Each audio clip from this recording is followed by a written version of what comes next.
Politicians around the world are trying to gradually reduce the usefulness of cash until they can eradicate it completely.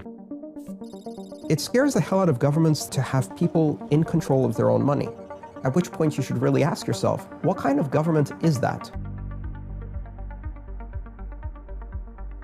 The whole thing about currency is that you don't need to know how it works unless it stops working. And when it stops working, everybody needs to know how it works because your wealth, the future of your children, everything now depends on that.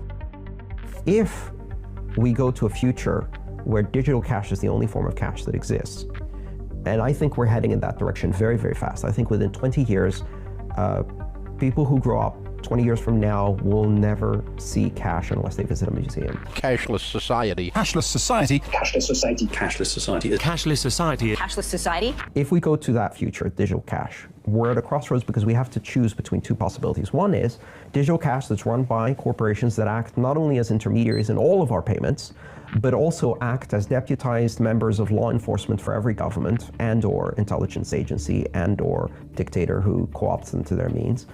That type of finance takes the worst of surveillance capitalism and the worst of surveillance states, merges them together in this fascist dystopia where every transaction you ever made tells something about your habits, your politics, your associations, your movements, your physical location.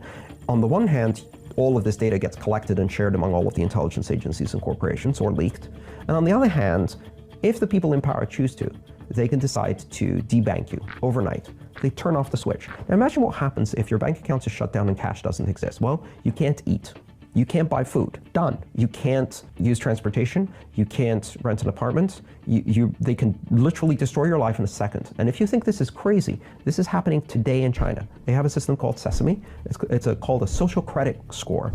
And they use your social media postings to give everyone a score as to how well they toe the line of political correctness to the doctrine of the Communist Party. People who have a negative credit score on that system are denied access to public transportation. They're denied access to airlines, they're denied access to trains, they're denied access to jobs in the government, they're denied access to apartments to rent. They're doing that today. Now, today, those people have cash to go back on. What happens when there's no cash? If the only people who are allowed to be intermediaries are the large corporations, they will commit the crime. It's like if you want to rob a bank nowadays, the best way to do so is to have a banking license. Then you can rob the entire bank and/or country with complete immunity or impunity. If you rob one person and steal 20 pounds from them, you're going to jail. If you rob 2 million people of their homes and mortgages, right, you're not going to jail. You're getting a 10 million bonus from the bank and you're retiring in peace and quiet in the countryside. There are two ways to express power in this world, voice and exit. When voice is no longer sufficient, and sometimes even when it is, exit is a more powerful expression. And exit means get your money out of the system, get yourself out of the system, and reduce your exposure to the ridiculous system as much as you can. Bitcoin is a means to switch from expressing power through voice to exit. This is one of the things that can compete with banks. And banks really need competition, right? They're way too comfortable with their power and established systems. As I've said many, many times, the election choices facing Americans were a choice between blue Goldman Sachs and red Goldman Sachs. You can choose the color, but Goldman Sachs is still going to be in charge. And if you think your vote is going to make a difference, you're a fool. But in a broader sense, we live in a world that is very fragmented, where money faces borders, very hard borders, strict lines of demarcation between countries and currencies. And you have these national currencies that are badly managed by governments and banks in countries where there is very little difference between a government, a bank, and an organized crime syndicate. All three are the same. The governments are organized crime syndicates. And so what happens when they have a crisis is they take the entire population hostage with them. They shut down the borders. They create currency controls. You can't withdraw money from the ATMs. You can't exchange money for another currency. You go with the ship and sink down with it. Bitcoin is one of those things that actually offers a safe haven in that particular situation. But it also allows people who have never had a bank account to connect to a global financial system. And Bitcoin bypasses all of that. It gives everybody a currency that is open and global. That creates some very interesting conditions in the world. It allows us to create a kind of unified financial system that exists outside of the mandates of government, that is completely private and is very empowering for individuals. And so it scares the hell out of governments and banks. It scares the hell out of governments to have people in control of their own money, at which point you should really ask yourself, what kind of government is that doesn't believe in freedom of association, freedom of expression, freedom of commerce? That's more of an indictment of that kind of government than it is of Bitcoin. If your government is afraid of Bitcoin, you should ask yourself, what kind of government do I have? Creating a currency that does not belong to a nation seems weird at first.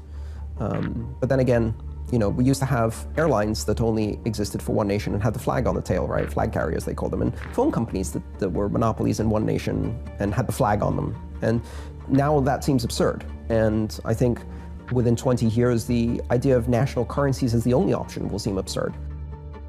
So Bitcoin is a currency that exists on the internet, that is created on the internet, that really serves the needs of the internet generation. It does not belong to any government. It's not controlled by any bank. Bitcoin isn't a company or product or a service. It's an internet protocol. It's a method of communication, just like we say the web or email, and that doesn't belong to anyone. It's a shared common public good on the internet. Bitcoin is a digital currency and payment system that is a shared good, and it is controlled collectively by the participants in the network. Founded by David Rockefeller, the Trilateral Commission has been an arm of the globalist deep state since 1973. Last week, at their annual meeting, a speaker who cannot be identified according to commission rules said that we are now in a period of structural inflation that will last for decades. They said that the free market is over and industry now sets policy. And they said that this year, 2023, is year one of this new global order.